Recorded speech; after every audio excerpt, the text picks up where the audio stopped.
नमस्कार दोस्तों, स्वागत करते हैं हमारे चैनल पंडित न्यूज भोजपुरिया में। आज हम बात करेंगे बिहार के लोकसभा चुनाव के बारे में। तो उसका रिजल्ट आ चुका है, तो हम आज उसी के मुद्दे पर बात करेंगे। तो बने रहिएगा हमारे चैनल पे। अगर चैनल पर नए हैं तो चैनल को सब्सक्राइब जरूर कर लीजिएगा।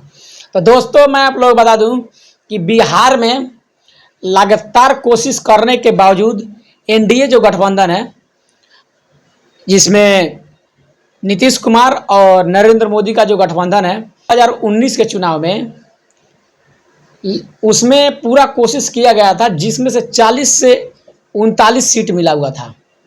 तो इससे ये पता चलता है कि उस समय सरकार कितनी मजबूत थी। लेकिन उसके बाद 2024 के चुनाव में कौन सा ऐसा फैक्टर काम किया जो बिहार में सिर्फ और सिर्फ 30 सीट लाने में ही कामयाब हुई।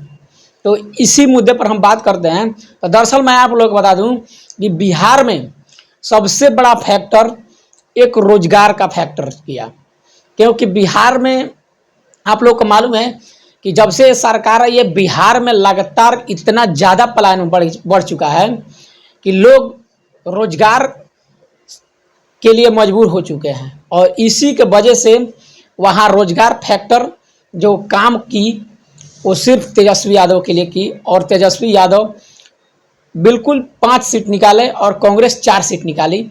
और पूर्णिया से आप लोगों को मालूम है कि निर्दलीय पप्पू यादव जी जीत चुके हैं। तो इससे ये पता चलता है कि इस बार जो मोदी फैक्टर बिहार में काम नहीं किया, लेकिन फिर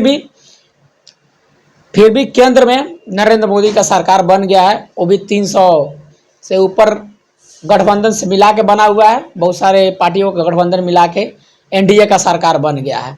तो इसमें लगातार एक क्यास लगाया जा रहा था कि नीतीश कुमार जो है वो राजनीतिक के एक अलग ही विशेषज्ञ हैं, और उनको ये कहा जा रहा था कि नीतीश कुमार कब किस समय पलटी मार देंगे ये कोई बात नहीं है। नीतीश कुमार का पलटी न मारने का एक वजह है।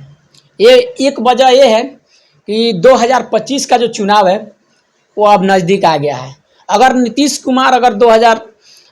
कुमार इसमें पलटी मार देते हैं तो चुनाव 2025 में उनका सरकार नहीं बन पाएगी। लेकिन नीतीश कुमार पूरा कोशिश कर रहे हैं कि उनका जो अभी समय है वो बहुत निकटतम है, और वो चाहते हैं कि वो अपना कार्यकाल मुख्यमंत्री का पूरा करें।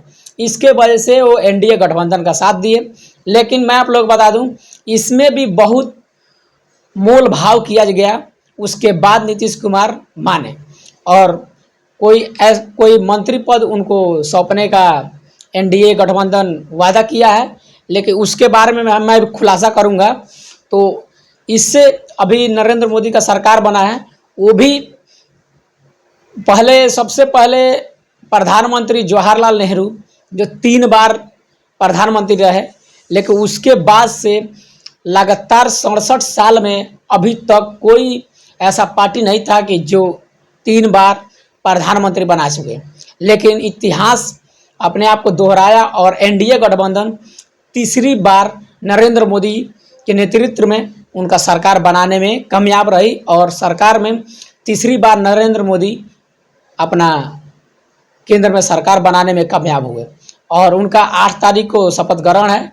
तो देखिए आगे क्या होता है कि रातों रात अगर सरकार पलट जाएगी या सरकार बन जाएगी।